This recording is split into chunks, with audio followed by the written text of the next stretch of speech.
얼마나 죽어 나한테 빠져 재판부가 이걸 갖다가 받아들이냐고. 이걸 죄가 없다. 왜 죄가 없어? 몇천 명이 길바닥에 앉았는데 몇 명이 죽었는데 죄가 없어. 젓가락 하나 없고 말이야, 옷 하나 없이 말이지. 지금 4년을 넘겼는데 이게 말이 되는 얘기입니까? 이런 판결이 세상에 어디 있습니까? 그때 당시 간암 수술을 했거든요. 죽으라는 얘기 더디 지금 사는 게 많이 아니잖아요, 그죠? 그거라도 좀 주면 어떻게 좀 살 희망이라도 가져보겠는데. 점점 분노가 끓어요. 분노가 반드시 제가 어떤 재앙을 일으키게 되면 나라가 이렇게 만들었다고 생각하면 됩니다. 사회가 이렇게 만들고 사법부가 이렇게 만들었다고 보면 돼요.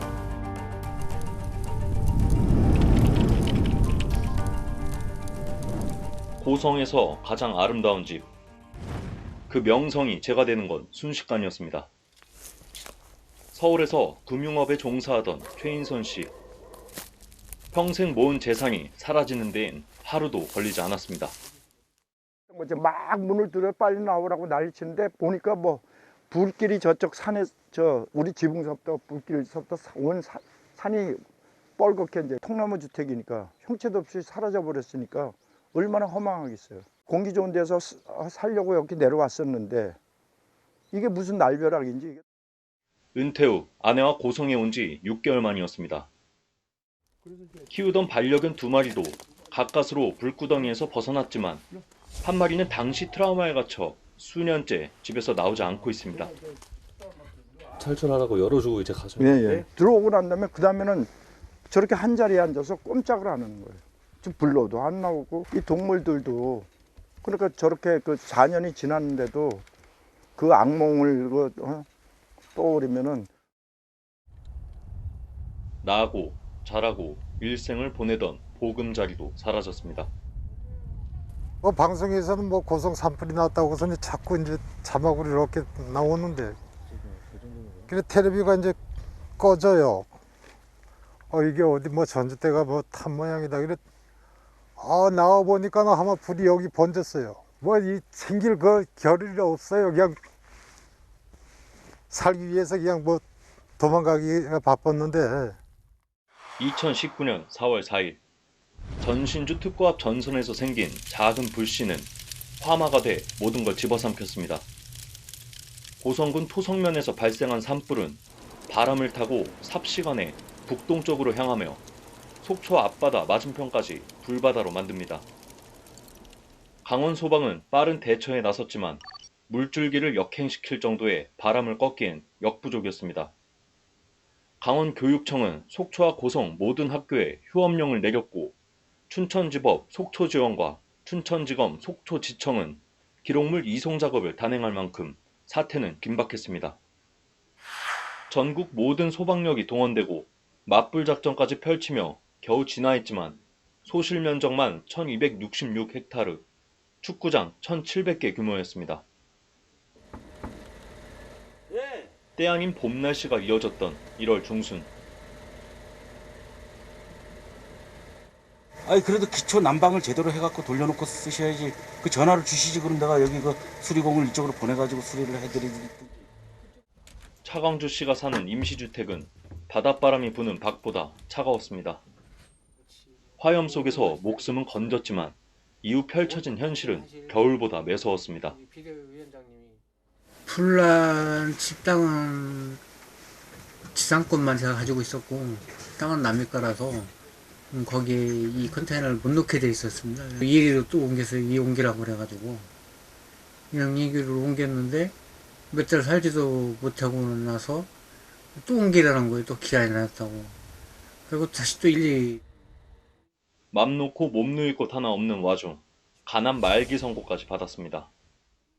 항암주사 한 번에 1000만 원.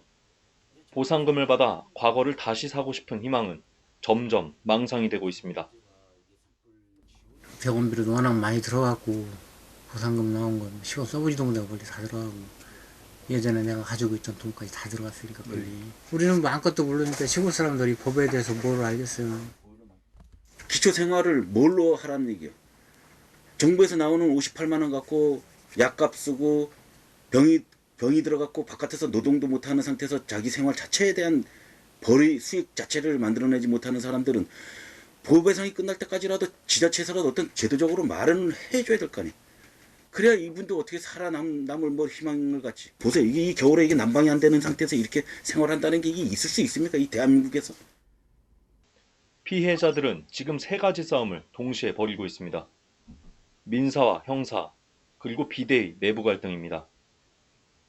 1,300억 원 재산 피해와 800명의 이재민을 만든 사고 원인은 한국전력공사가 관리하던 전신주에 있었습니다. 국과수는 전신주 고압전선이 끊어지면서 산불로 이어졌다는 감식 결과를 내놨습니다. 손해사정에는 실사에 들어갔지만 피해자들은 터무니없는 감가율을 보였다고 주장합니다. 내가 아무리 증빙을 해봐야 증빙하는 것들이 다 받아들이기는 어렵다라고 판단했기 때문에 저는 이제 그것을 거부했고요. 일단 법원 감정을 받아서 소송에 갈 수 있게끔 그렇게 선택을 할 수밖에 없었다라고 보시면 돼요. 한국전력은 이마저도 최종 피해보상 지급금 규모를 손해사정액의 60%로 확정했습니다. 가령 1억 원의 재산 피해를 본 사람이 손해사정사로부터 50%만 인정받았다면 보상금은 5천만 원. 한전의 배상료율은 그 중에서도 60%. 결국 1억 원의 피해를 본 사람이 받을 보상금은 3천만 원입니다. 소액의 피해자는 그나마 넘어가도 10억 원이 불에 타버린 피해자는 7억 원을 손해봐야 했던 겁니다. 한전이 손해사정 실사의 60%만 인정한 이유는 무엇일까? 특별심의위원회에서 60%를 결정을 한 겁니다. 그러면 이제 뭐 한전 측 욕을 하고는 볼 수가 없는 거네요. 위원회에서 결정된 금액입니다. 사고 후 강원도와 고성군이 각 추천한 외부 교수 2명과 한전 측, 피해자 측이 선임한 변호사 각 2명씩으로 구성된 고성산불 특별심의위원회. 2019년의 마지막 날, 이들은 한전의 배상은 책임 비율을 판단한 게 아닌 피해 주민에 대한 생활 안정지원금 등 여러 정책적 사항을 고려한 것이라고 합의했습니다. 이날 합의는 피해자들이 짊어질 긴 전쟁의 서막이자 피해자 비상대책위원회가 두 길로 갈라서는 신호탄이 됐습니다.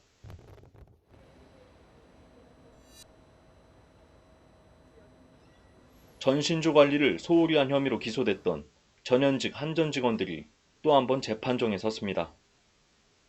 1년 전 1심 법원은 이들의 과실을 인정하지 않았습니다. 검찰은 사실 오인과 법리 오해 등을 이유로 항소했고 사건은 고등법원으로까지 올라갔습니다. 이날 법정 안에선 한바탕 소동이 있었습니다. 이런 판결이 어찌입니까? 이게 공정입니까 이게? 정말 하늘이 무섭지도 않아요? 항소심 역시 무죄를 선고했고 산불 피해자들은 울분을 토했습니다. 단 한 푼도 배상금도 지불도 안 하고 지금까지 이렇게 끌고 오는데 4년이 되도록 뭐 하는 거예요 대체? 산불로 동생을 잃은 김영봉 씨도 분노를 감추지 못했습니다. 동생이 이제 구하러 갔어요.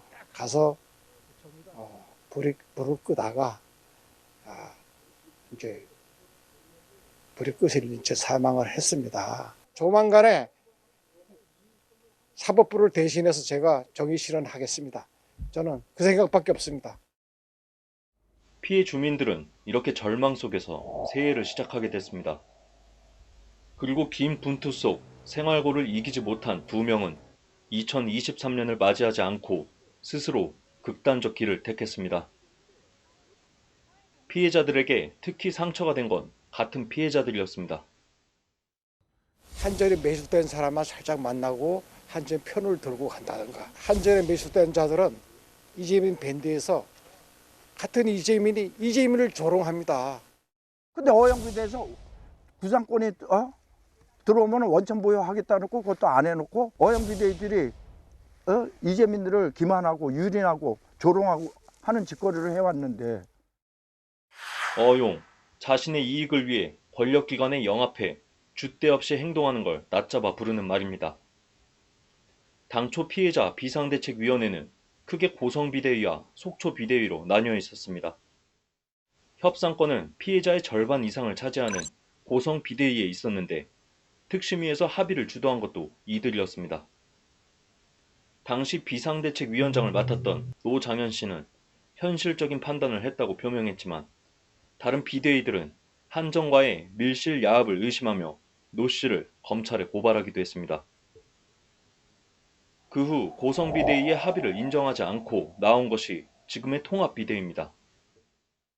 70%를 장악하다 보니까 저희들 자체가 협상권이 없었어요. 초반에 대응만 조금 우리가 다 똘똘 뭉치고 다 같은 이재민들이 하나의 팀으로서 원팀으로서 대응을 했다면 그나마라도 좋은 결과를 조금이라도 좀 얻었을 텐데 제일 아쉬운 게 통합 시스템을 만들지 못했던 게 제일로 아쉬운 거예요.